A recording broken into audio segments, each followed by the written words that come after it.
to better health. Find out more by clicking our icon at DeWittDailyNews.com. DeWittDailyNews.com is the area's leading local news source 24 hours a day, 7 days a week. Get the latest local news, obituaries, police blotter, weather forecast, and more with no paywall. Head to DeWittDailyNews.com to get the local information you need to know. From the Hart Media Group newsroom and DeWittDailyNews.com, I'm Ben Hubbard with this expanded morning newscast.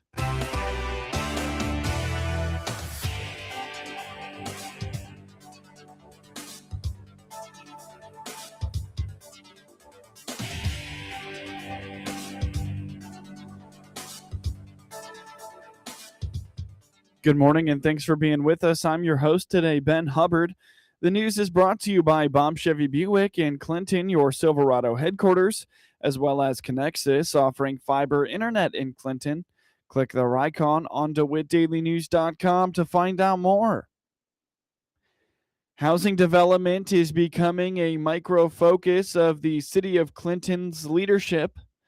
At the Tuesday night Clinton City Council meeting, City Administrator Tony Harris told the council of a phone call from a local realtor who expressed the need for more housing, with some residents unable to find housing and moving elsewhere. I just want to let you know that I received a call from a local realtor who has confirmed that there's some Clinton residents that have moved out of the town because of the housing crisis. They can't find adequate housing and they had to go elsewhere, different towns. So I wanted to address that tonight and let you guys and the public be very aware that we are very aware of this and we are working on this. We know it's an issue. We're working on it. The mayor and I, we've had several meetings with potential developers to come up with a solution, and we are making some progress. And I also want to let you know that and this is happening very, very quickly. We don't have it on file tonight, but on Friday, John, I think we're legal on this. You can tell me if we're not, but we're going to have an inducement resolution on file on Friday to be possibly voted on at the next meeting on the 17th. And that's an inducement resolution to take advantage of the future TIF for a possible development, a subdivision development. According to Harris, the development would be multi-unit duplexes. He explains the city is working towards establishing TIF districts for these developments, and that process continues to move quickly. We don't want to get into too many details on it other than that is coming, that's being addressed, and that's going to be a 25 to 30 duplex units. So between 50 and 60 units. Right, and I would just appreciate knowing you do have that set in my way. Yeah. I think, with it, I have to check the statute, but regardless, you're well within your time frame. There's by statute, there's certain things you have to have on file for 1 week before its passage. I haven't seen this particular resolution, so I can't speak, definitively. However, as clearly in excess of 1 week. So you will get that hopefully on Friday, John, and then you'll have a chance to review it. That's part of what we've been working on moving forward with this development. This resolution is going to come from our TIF consultant, and you're well aware that we've been working with the TIF consultant to try to identify areas for a TIF boundary. It's coming quicker than what we thought, so we're going to have to probably enter into a contract with her. I mean, we've already entered into the contract for the old TIF, but we want to move forward with this new TIF. Very likely at the next meeting, you're going to get the inducement resolution and a contract for the new TIF. So I know it's coming quick, but I think that's a good thing. That means we've been very aggressive. These developers are listening. They're being very aggressive. So we want to move into it as quick as we can. Harris also briefed the council regarding the city's effort to pay for fireworks for the planned 4th of July and America 250th celebration.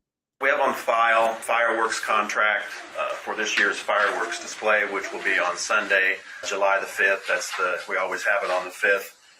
So you've got that on file. It's a little bit more this year, basically because we have a little bit of America 250th theme that added some cost. So it's a little bit more. Tuesday night, Clinton Police Chief Ben Lauer swore in a new officer and announced the promotion of a current officer. The council was also briefed by Harris about a potential partnership with the Rotary Club to update the city's Welcome to Clinton signs. Coming up shortly on this expanded newscast, Farmer City plans for America 250 celebration. A Central Illinois entrepreneurship program is getting ready for next year, and applicant numbers are making the process rather competitive. Lisa Shepard is the facilitator of the Sangamon Valley CEO program and indicates that the latest recruitment cycle recently wrapped up, and they had a record number of applicants apply, making this upcoming selection process the most competitive they've had. We just closed our application process on February 15th, and references were due yesterday. We're having a few technical difficulties, so there's a few trailers and figuring that out on the back end. But we are in recruitment season and had a really great recruiting effort. The students go out and talk to all the juniors in all of the districts. And then it's a blind application process from there. And so we've got a really good class to choose from. It will be the first time we're bumping up against numbers kind of greater than we can accept. So it's going to get really competitive for the good and bad this year. But looking forward to a great class next year. This year I have 12. So the number will go up from there. We've experienced some really nice growth. And like I said, the students did a great job with their recruitment efforts. According to Shepard, students are keeping journals throughout the year, and those offer insight into the growth the students experience in their time in the CEO program. What I love is that they write a journal entry every week and you get to see their growth. I think that, exudes its own energy once they get back to class every day and, they're talking about this great place that they learned all these great things from every single day. And, can't attribute that enough to our local business communities. And we just have some great leaders and great people in all of our smaller communities around here. Yeah. And what's great is they're working really hard and they're learning a lot and they're having fun doing it. Shepard indicates that later this month, the Sangamon Valley CEO board will meet to review the applications, and then the students who applied will hear shortly thereafter whether they were selected for the program. She reminds the application process is a blind process. The Sangamon Valley CEO program has students from Argenta Oriana, Bement, Cerro Gordo, DeLand Weldon, and Monticello. Learn more by visiting SangamonValleyCEO.com or find the chapter on Facebook and Instagram. The Farmer City is joining communities across the country in planning a celebration in honor of America 250. On the WHOW Morning Show Tuesday, City Manager Taylor Baxter told the Hart Media Group that the Monday night City Council meeting started with the passing of a resolution that allows them to begin planning for America's 250th birthday this July 4th. First thing on the agenda was a resolution, and this has kind of been a topic throughout DeWitt County, especially with Clinton and the county, and just the support of the Illinois America 250 commemoration. So the celebration, this is going to be America's 250th birthday. And we passed a resolution last night that just talked about Farmer City is going to be a part of that. So the Illinois Municipal League, which every single municipality in Illinois is a part of, they have a model resolution that you can pass as a city. And through that, we get support through IML with, graphics, marketing material. And so it's really just saying, hey, Farmer City is going to do something big this year, and we're going to be a part of the rest of whoever else participates in that. So more of just a declaration of where we know this is going to be a big deal, and we're going to try to do some cool things in Farmer City to help celebrate that. Planning has already begun in Farmer City. Baxter indicates that while nothing is set in stone, they have been in discussion with the DeWitt County Development Council regarding funding for fireworks. He notes that there will also be a race at the Farmer City Raceway. It's been kind of behind the scenes. There's a couple rumors floating around of people interested in doing a parade because Farmer City hasn't done a 4th of July parade before, but just for this monumentous occasion, they wanted to start doing some of those things. So speaking of Kurt Holman, we've had some good conversations with him because he's been in talks with the county about the firework money and really making this an awesome show for the Farmer City residents. Because Kurt is also part of the Raceway Association, so he's on that board too. So the mayor and I were just talking yesterday with him on the phone just about what that might look like for this big celebration and allowing people into the track. And he was talking about how this is a really, really big day for them every year. So they will have a race on the 4th, huh? It sounds like it. Yeah. Cool. People get a meet and greet. And I think he said it was $5 for people to get in. So super cheap. Yeah. You get to meet and greet the drivers. They do, autographs and pictures, and it's sounds like a big deal. So cool. Yeah, we're really excited to just jump on the bandwagon and help celebrate America's 250th birthday. Baxter says that the passing of the resolution is just the first step towards having a celebration. Now the real planning begins, and he is asking for help from community volunteers. Yeah, so we really just need to figure out what that looks like. The events that are going to be leading up to that day, the day of. So it's going to be, we're going to need some help. So from volunteers to be able to pull some of this stuff off.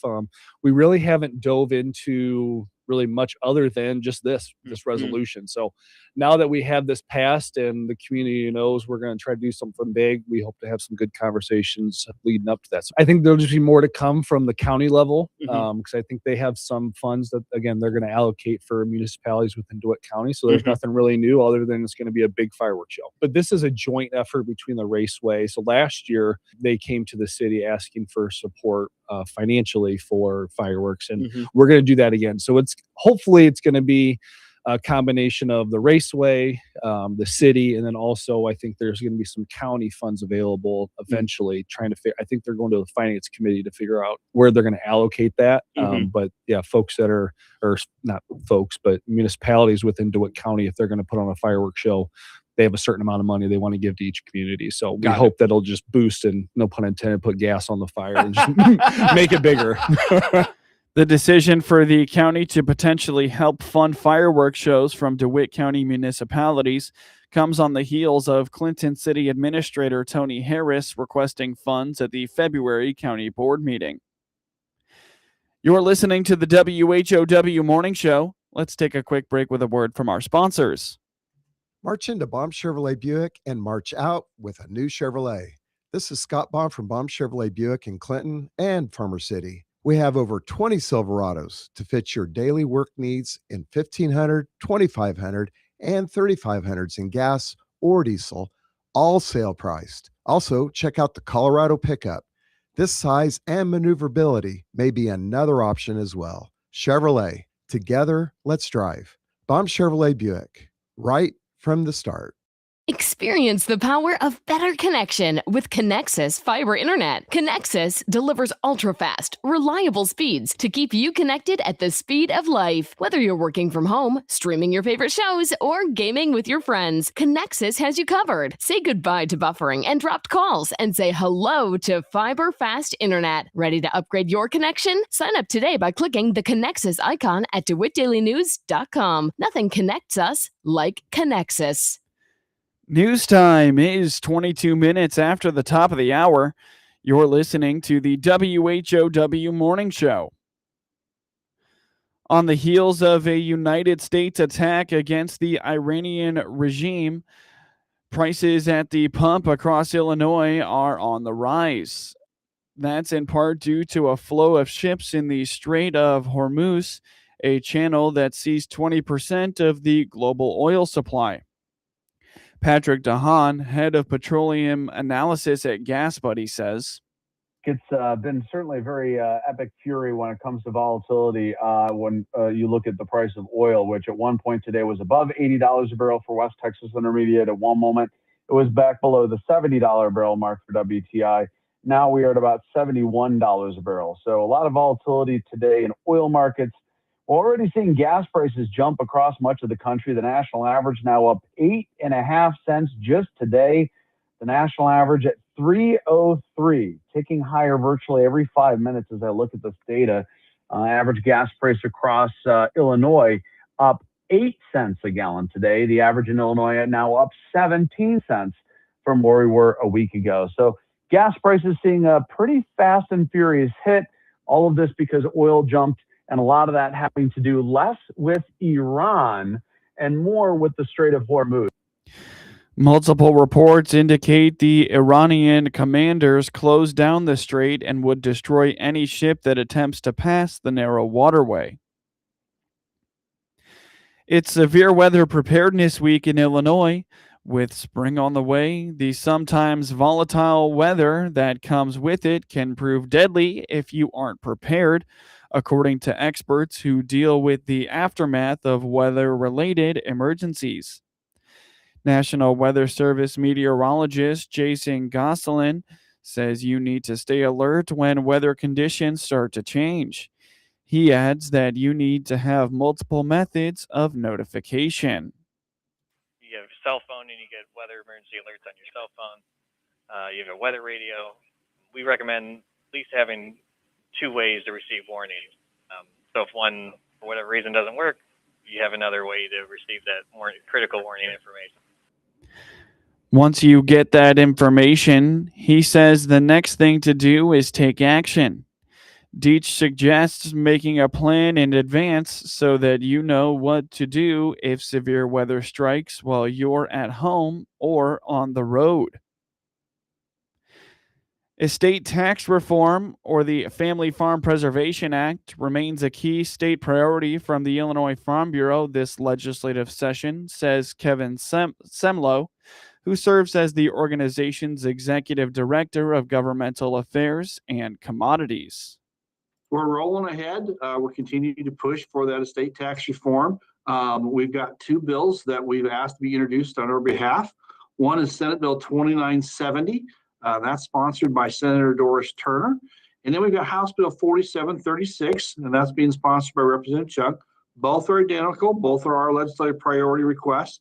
But we are asking that our members, when you talk to your legislators, ask them to be co-sponsors on those bills. We need to bring about this reform for state tax so that we can make it affordable so that families can pass their farms on instead of paying tons of taxes on it and selling chunks of their farm off to pay for a tax bill. It's always good to have co-sponsors from both sides of the aisle. It shows that it's not a partisan issue, which this is not. This is about agriculture, and that just really helps drive that home. The spring legislative adjournment date is May 31st. Building U.S. ag trade opportunities includes securing new and expanding current global markets for biofuels like ethanol and biodiesel, Rod Bain reports.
Now for your local obituaries. Linda Rose Mitchell, 51, of Clinton, passed away at 3:48 a.m. February 25th at OSF St. Francis Medical Center in Peoria. Services will be 11 a.m. Thursday, March 5th at the Calvert Funeral Home in Clinton with Cody Monkman officiating.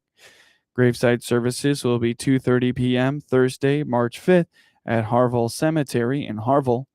Visitation will be 5 to 7 p.m. Wednesday, March 4th at the funeral home. Memorials may be directed to Second Chance Pet Adoption. Get news anytime from your computer or your mobile device at DeWittDailyNews.com. That's DeWitt County's #1 source for news, sports, police blotter, obituaries, and more. It's DeWittDailyNews.com. Network news is now. With SRN News, I'm Rich Thomason in Washington. In Iran, Supreme Council delegates were voting on a successor to the Ayatollah when an Israeli rocket slammed into their meeting place. Up went a huge plume of black smoke. Not much left of the building. No word on the fate of the dozens of delegates who had gathered there. President Trump says it's clear that the U.S. military and Israel have the upper hand in the showdown with Iran. The conflict is sending oil prices higher, and that's affecting price at the gas pump. AAA's national average for regular, $3.20 a gallon, up about 9 cents from yesterday. The primary voters have spoken. The AP declaring James Tallarico winner of the closely watched Democrat Senate primary in Texas, defeating Congresswoman Jasmine Crockett.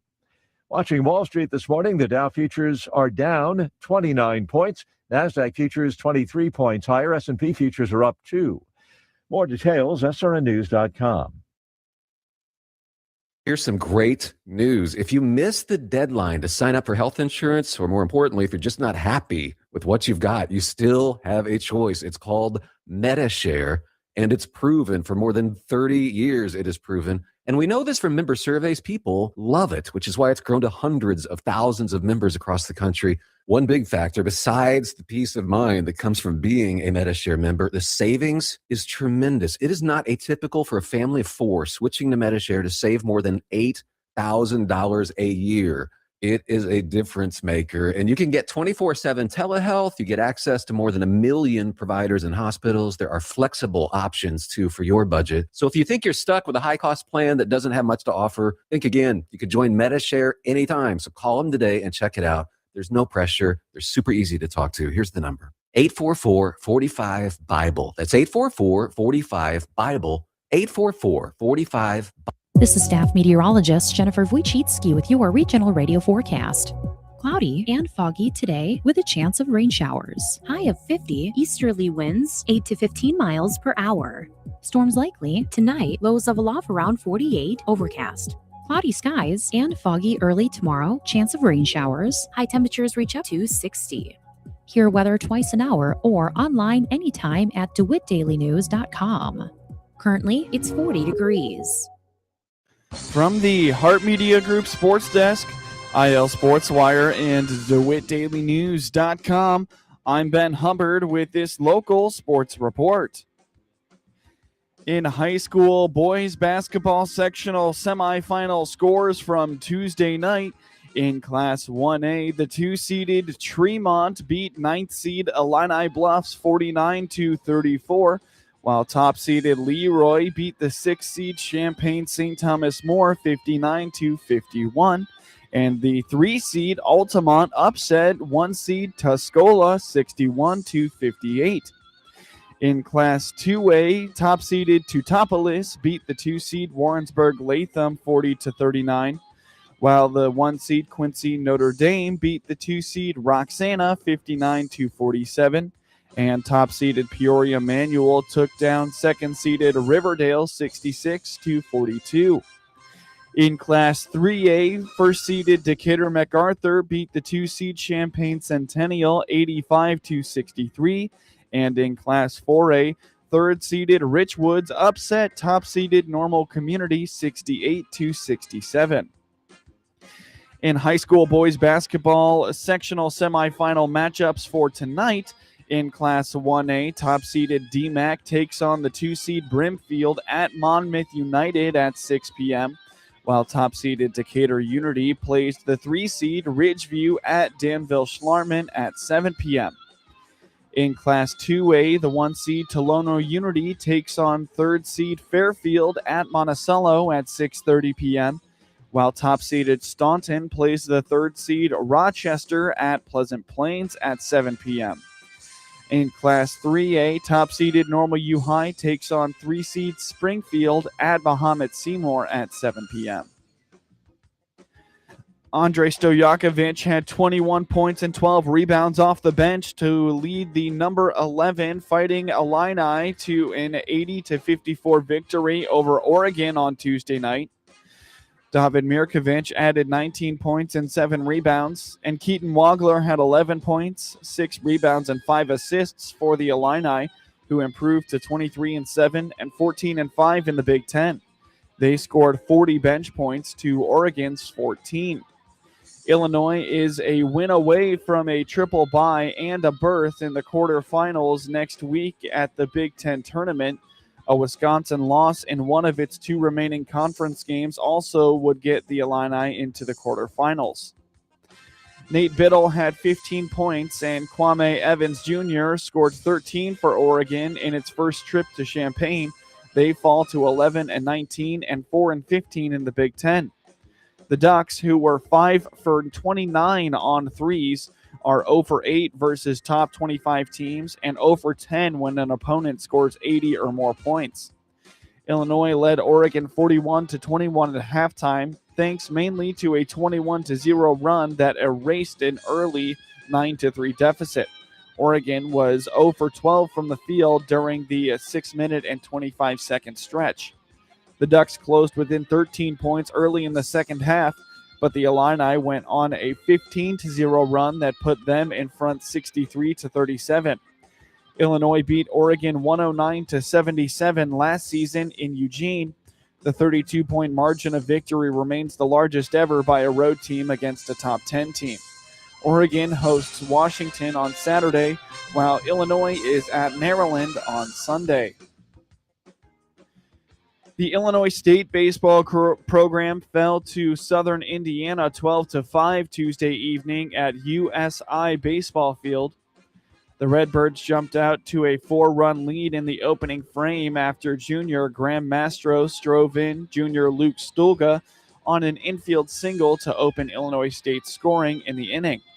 Senior transfer and former Screaming Eagle Cannon Coakley added to the Redbirds' lead with a bases-clearing RBI double to push Illinois State to 4-0. In the bottom half of the first inning, Southern Indiana used a trio of hits and a pair of walks to score 5 runs to claim its first lead in the contest at 5-4. In the third, the Redbirds responded as graduate Camden Karchewski drove in sophomore Eric Machej on a sacrifice fly to even the score at 5-5. Following a leadoff double in the fourth inning, Southern Indiana drove in a run to retake the lead at 6-5. The Screaming Eagles added another run in the bottom of the fifth to make the score 7-5. In the seventh, Southern Indiana added to their lead with 5 runs in the frame to grow its lead to 12-5. Jared McCain scored 20 points, Isaiah Joe added 19, and the Oklahoma City Thunder, playing without star Shai Gilgeous-Alexander, beat the Chicago Bulls 116-108 on Tuesday night. The defending NBA champion Thunder held out Gilgeous-Alexander to manage an abdominal strain that sidelined him for most of the last month. But even without the reigning MVP, they had more than enough to win for the 6th time in 7 games. They lead the Western Conference at 48-15. McCain made 4 3-pointers. Aaron Wiggins scored 18 points, and Jalen Williams had 17 points and 16 rebounds. Cason Wallace had 17 points, and Chet Holmgren added 12 points and 11 rebounds. Colin Sexton scored 20 points for Chicago, including a 3 in the closing minute that cut it to 112-106, but the Bulls got back to losing after stopping an 11-game skid with a lopsided win over Milwaukee on Sunday. Gershon Yabusele had a season-high 18 points and 12 rebounds for his third double-double in 11 games since a trade deadline deal with New York. The 6'8", 283-pound Frenchman made 4 three-pointers. Josh Giddey just missed his 9th triple-double and second in 2 games with 14 points, 9 rebounds, and 9 assists. Mattis Buzelis scored 11 points before limping to the locker room near the end of the third quarter. He rolled his ankle when he stepped on Williams' foot and did not return to the game. The Thunder trailed 60-59 early in the third when Holmgren dunked to start a 14-3 run. They outscored Chicago 8-2 over the final 3 minutes of the quarter, including a 3 by McCain to take an 87-76 lead to the fourth. The Thunder are at New York on Wednesday night, while the Bulls are at Phoenix on Thursday night. Mark Sheffley scored at 2 minutes and 6 seconds of overtime to lift the Winnipeg Jets to a 3-2 victory over the Chicago Blackhawks on Tuesday night. Cole Perfetti forced the extra frame for Winnipeg, tying the game at 2-2 with just 38.6 seconds remaining in regulation. Dylan Sandberg, who assisted on Sheffley's winner, also scored in the first period for the Jets, who went to overtime in the 4th consecutive game. Teuvo Teravainen and Ryan Green scored for Chicago. Connor Bedard picked up 2 assists. Connor Hellebuck made 18 saves for the victory. Spencer Knight stopped 29 shots for the Blackhawks. The Jets pulled Hellebuck for the extra attacker and netted the equalizer when Perfetti buried the late chance. The goal validated a second-period line shuffle that had Perfetti placed on a line with Adam Lowry and Gabriel Velarde. By forcing the extra frame, the Jets went to overtime for the 4th consecutive game. It was a crucial late push to grab 2 points as they kicked off a critical 8-game homestand. Chicago's special teams continued to be a primary driver of the squad's offense with Teravainen's first-period goal. The Blackhawks now have a power play goal in 4 consecutive games. Winnipeg picked up its 7th straight home victory after Chicago and improved to 4-10 in overtime games this season. The Blackhawks will play host to Vancouver on Friday, while the Jets host Tampa Bay on Thursday. Chicago Bears Pro Bowl center Drew Dalman is retiring after 5 seasons. The 27-year-old Dalman played a big role in solidifying the interior of the offensive line after signing a $42 million 3-year contract last March. He made his first Pro Bowl after spending his first 4 seasons in Atlanta and helped Chicago win the NFC North at 11-6. The only Bears player to participate in every offensive snap, Dalman was a key figure in the transformation of the line. The Bears also traded for All-Pro left guard Joe Thuney, signed guard Jonah Jackson, and drafted Ozzie Trapillo, who emerged as the starting left tackle during the season. With Dalman retiring and Trapillo expected to miss most of next season after tearing the patellar tendon in his left knee in the wildcard win against Green Bay, Chicago has 2 big holes on the offensive line. The NFL's free agent negotiating period begins Monday, and players can begin signing on March 11th. The Bears are looking to build on a breakthrough season after their first year under head coach Ben Johnson. They won the NFC North for the first time since 2018 and advanced in the playoffs for the first time in 15 years by beating the Packers before losing to the LA Rams in overtime. In scores from around the NHL last night, the New Jersey Devils beat the Florida Panthers 5-1, while the Buffalo Sabres took down the Las Vegas Golden Knights 3-2. The Columbus Blue Jackets beat the Nashville Predators 3-2, and the Boston Bruins took down the Pittsburgh Penguins 2-1. The Utah Mammoth beat the Washington Capitals 3-2, while the Dallas Stars robbed the Calgary Flames 6-1. The Edmonton Oilers beat the Ottawa Senators 5-4 in overtime, while Minnesota Wild took down the Tampa Bay Lightning 5-1. The Colorado Avalanche beat the Anaheim Ducks 5-1, and in a very high-scoring game, the San Jose Sharks beat the Montreal Canadiens 7-5. In scores from NCAA men's basketball action last night, 23-ranked Tennessee beat South Carolina 78-59, while Georgia upset the 16th-ranked Bama 98-88. 17-ranked UNC beat Clemson 67-63, while number 18 St. John's beat Georgetown 72-69. Texas Christian University upset number 10 Texas Tech 73-65, while number 19 Miami at Ohio beat Toledo 74-72. Number 13 Virginia beat Wake Forest 75-70, while the 5th-ranked Florida beat Mississippi State 108-74. Arizona State upset 14th-ranked Kansas 70-60, while number 24 Vanderbilt beat Ole Miss 89-86 in overtime. UCLA upset the Big Ten opponent, number 9th-ranked Nebraska 72-52. In NBA scores from last night, the Charlotte Hornets beat the Dallas Mavericks 117-90, while the Cleveland Cavaliers beat the Detroit Pistons 113-109. The Orlando Magic beat the Washington Wizards 126-109, while the Miami Heat took down the Brooklyn Nets 124-98. The New York Knicks beat the Toronto Raptors 111-95, while the Minnesota Timberwolves took down the Memphis Grizzlies 117-110. The San Antonio Spurs romped the Philadelphia 76ers 131-91, and the LA Lakers beat the New Orleans Pelicans 110-101. The Phoenix Suns beat out the Sacramento Kings 114-103. Get highlights of your local high school programs by finding IL SportsWire on your preferred social media platforms and get local sports